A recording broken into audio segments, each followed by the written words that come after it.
3대 특검 이후 수사를 이어가는 2차 종합특검이 정식 출범이 2월 25일입니다. 그런데 지금 4월입니다.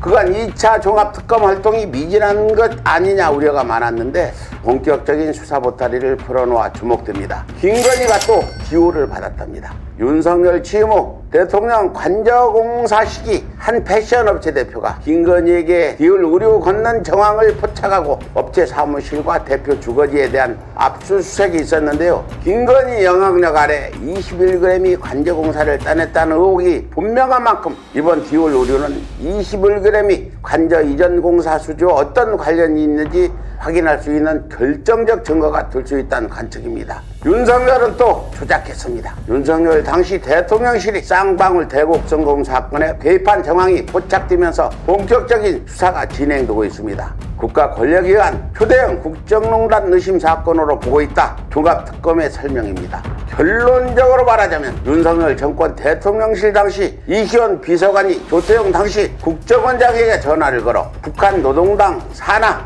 조선 아시아태평양평화위원회가 유엔 대북 제재 대상에 해당될 수 있다는 국정원 의견서가 수원지법에 제출되도록 압력을 행사했다는 겁니다. 이희원 전 비서관이 누굽니까? 2013년 서울시 공무원 간첩 조작 사건 담당 검사 아닙니까? 해병대 온 순직 사건 초동 수사 기록을 경찰에서 회수하려 한 의혹 중심에 있는 핵심 피의자인 이종섭 전 국방부 장관을 구주대사로 임명해 해외로 출국시킨 혐의의 공범입니다. 윤석열 검찰은 쌍방울이 북한에 당시 이재명 도지사의 방북을 위한 비용 800만 달러를 대신 낸 것으로 수사 방향을 설정했고, 이를 이 대통령이 알고 있는지를 입증하기 위해 유해영 전 부지사의 진술 확보에 주력해왔다는 것이 보다 구체화된 수사 결과가 윤곽을 드러내고 있는 겁니다. 그런데 유해영 전 부지사 회유와 조작을 위해 활용된 연어 술파티 의혹은 주요 수사 대상이 아니라고 발표, 답답한 마음도 듭니다.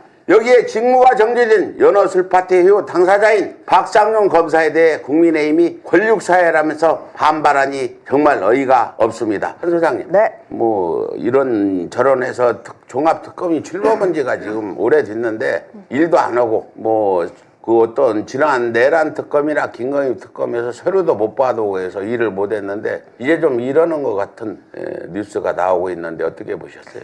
일 열심히 하려고 하신다고 생각하고요. 우리 국민들의 열망에 맞게 일해주시면 너무 감사하겠고, 그리고 이 당장 체포해도 모자랄 정도 증거가 나왔는데 검사 하나 직무정지했다고 권력사회예요. 이분들 입 밖으로 내면 다 말이 되는 줄 아는 것 같다는 생각이 듭니다. 예, 그렇죠. 그래서 우리가 검찰을 해체하자고 주장했던 거고, 이제 이번 공수처, 중수청 법안이 이제 시행되면 검사도 파면 당장할 수 있는 경찰과 똑같은 그렇게 법이 되어 있다니까 다행이기도 합니다.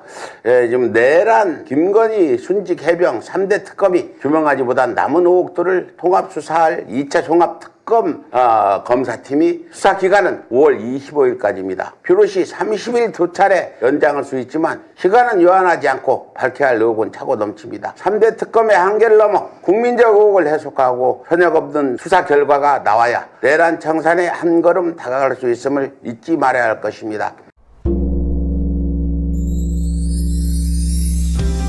150만 구독자와 함께 걸어온 민족언론 서울의 소리. 우리는 오늘 새로운 얼굴로, 새로운 마음으로 다시 출발합니다. 탄압과 내란의 혼란 속에서도 멈추지 않았던 이유. 국민이 주인인 나라, 민주시민의 목소리, 국민 주권의 시대를 지키기 위해서였습니다. 이제 서울의 소리는 더 넓은 무대로 나아갑니다. 언론을 넘어 영상과 소리, 현장과 기록이 살아 숨쉬는 새로운 멀티미디어 저널로 다시 태어납니다. 진실을 말하고 거짓을 바로잡으며 시민과 함께 만드는 언론. 그 사명과 각오를 마음에 새기며 서울의 소리는 오늘 또 한 번 새롭게 출발합니다. 함께 걸어온 길처럼 앞으로의 길도 시민 여러분과 나란히 가겠습니다. 서울의 소리, 우리가 다시 시작합니다.